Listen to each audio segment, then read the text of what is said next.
On May 6, 1942, after completing the landing operation in Tulagi, the Japanese aircraft carrier Shoho returned to the theater of war. She was followed by ships, which were headed towards Port Moresby. U.S. carriers Lexington and Yorktown, located further south, were searching desperately for the enemy fleet. On the morning of May 7, one of the U.S. pilots detected Japanese ships off the coast of Mishima. Lexington and Yorktown carriers immediately launched an airstrike.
Commander to Yorktown, do you copy? I copy, Lieutenant. We just reached the designated area. The sector is clean. I repeat, enemy fleet not found at designated coordinates. Roger that. Receiving coordinates from the Australian unit. Head to the point, 10 degrees, 34 minutes south. 152 degrees, 26 minutes east. It's south from your position. Roger that. Attention, head south.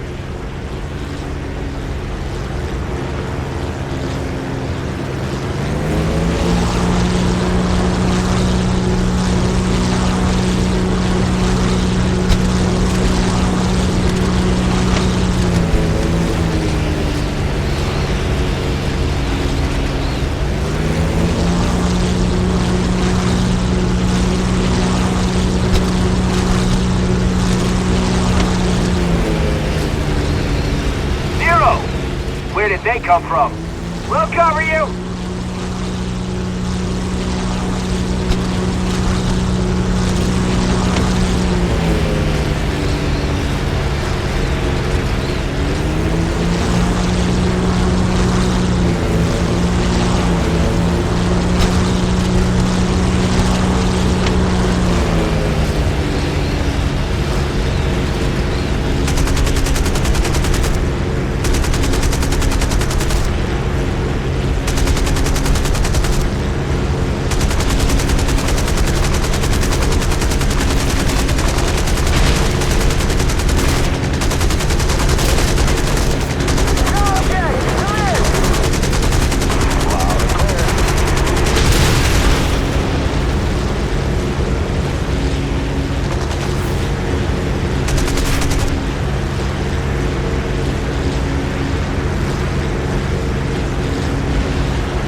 carrier down.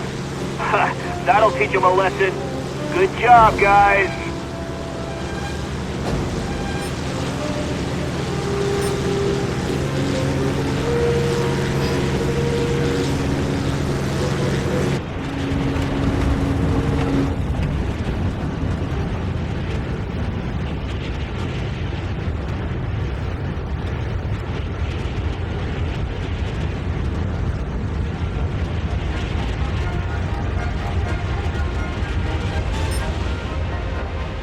Photographs were obtained during the latter phases of the attack, showing only the bow of the carrier, with the rest of it completely enveloped in smoke, splashes, and flames. It's difficult to conceive any other result than complete destruction of this carrier, and the personnel loss must have been close to 100%. From the bow silhouette in the photographs, plus the cutaway flight deck, the pilot's descriptions, and radio intelligence, it is believed that this carrier was the Ryukaku. Captain Frederick Carl Sherman, USS Lexington.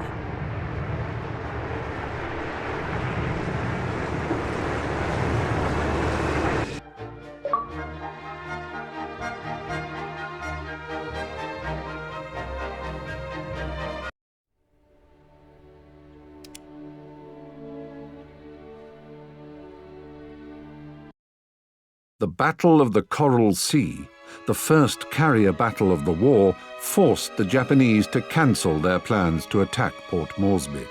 The battle cost the Americans one of their fleet carriers, the USS Lexington. Yorktown was damaged and had to retreat to Pearl Harbor for repairs.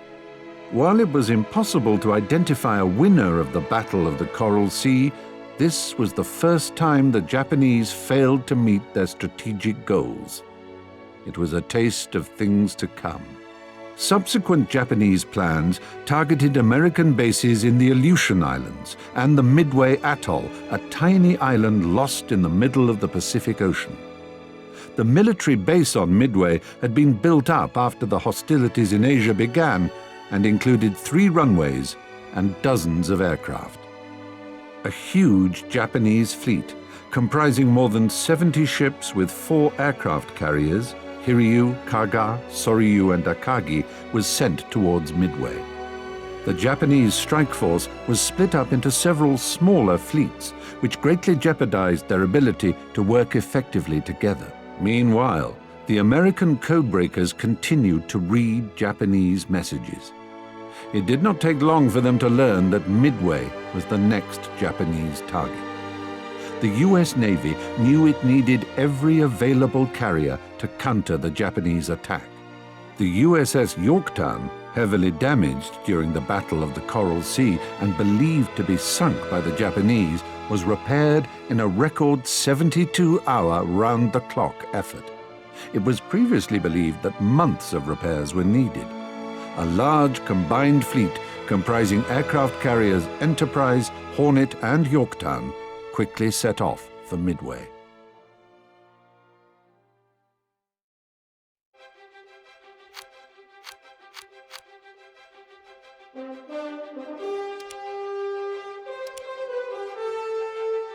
June 4, 1942. Japanese forces start their operation to occupy Midway Island. A surprise attack was key to the operation's success. However, Commander-in-Chief for Pacific Ocean Areas, Admiral Chester W. Nimitz, began preparations to defend Midway several months previously, basing his decision on intelligence data.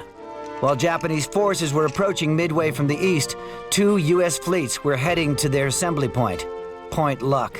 On June 4, several minutes before Midway radar alerted of the incoming attack, PBY pilot Lieutenant 80 noticed the Japanese carrier fleet. His message read, 2 carriers and battleships bearing 320 degrees, distance 180, course 135, speed 25 knots. Immediately after his message arrived, the U.S. forces started positioning themselves for the attack. Japanese fleet outnumbered the U.S. forces, so fleet commanders Fletcher and Spruance agreed it was crucial to launch an all-out attack as soon as possible.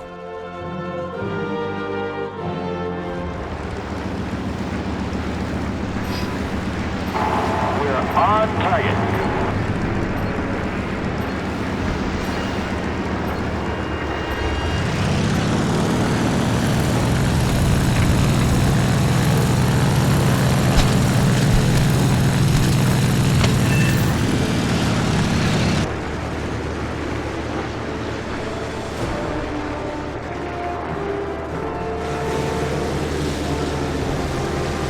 Torpedo bombers and fighters that were supposed to provide cover. I thought we were supposed to fly together. Communications were lost. We have to fly on our own. Keep the formation, guys. The Japanese fleet must be close by.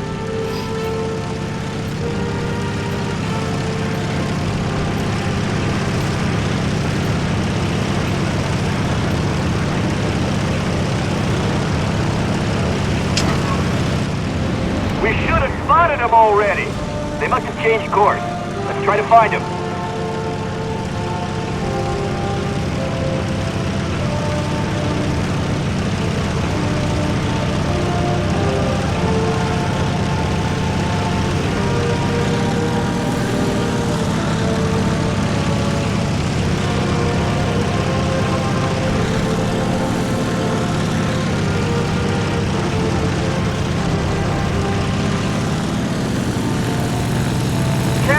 We're running low on fuel. We need to turn back. I know. Damn it. Enemy destroyer in sight. The carriers must be somewhere nearby. Keep flying.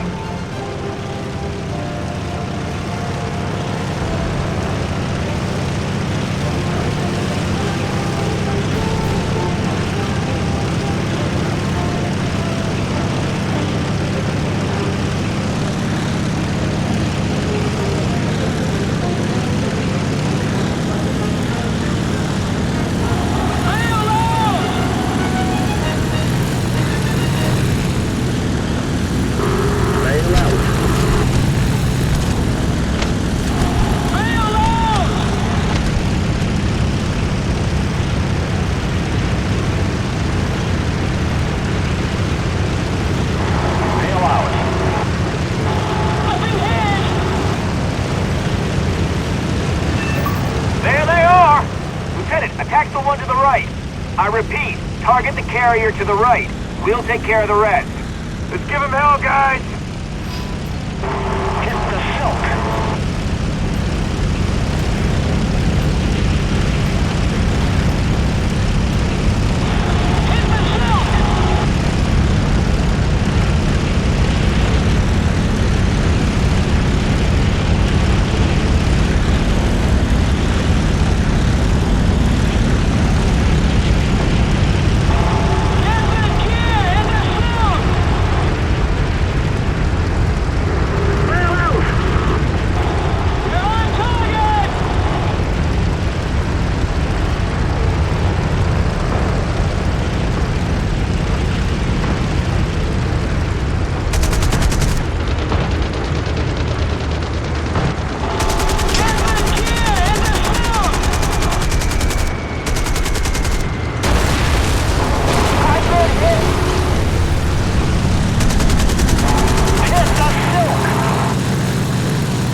Dude, listen. Are we really that good, or was that just luck? Time will tell.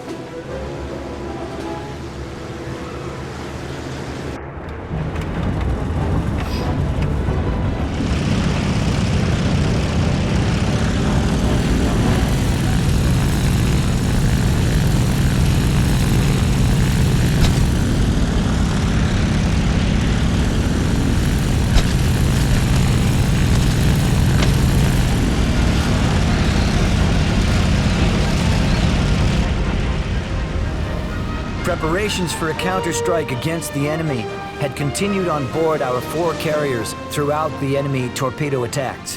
One after another, planes were hoisted from the hangar and quickly arranged on the flight deck. There was no time to lose.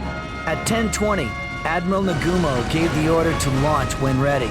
On Akagi's flight deck, all planes were in position with engines warming up. The big ship began to turn into the wind. Within 5 minutes, all her planes would be launched. 5 minutes. Who would have dreamed that the tide of battle would shift completely in that brief interval of time? Captain Mitsuo Fuchida, IJN Akagi.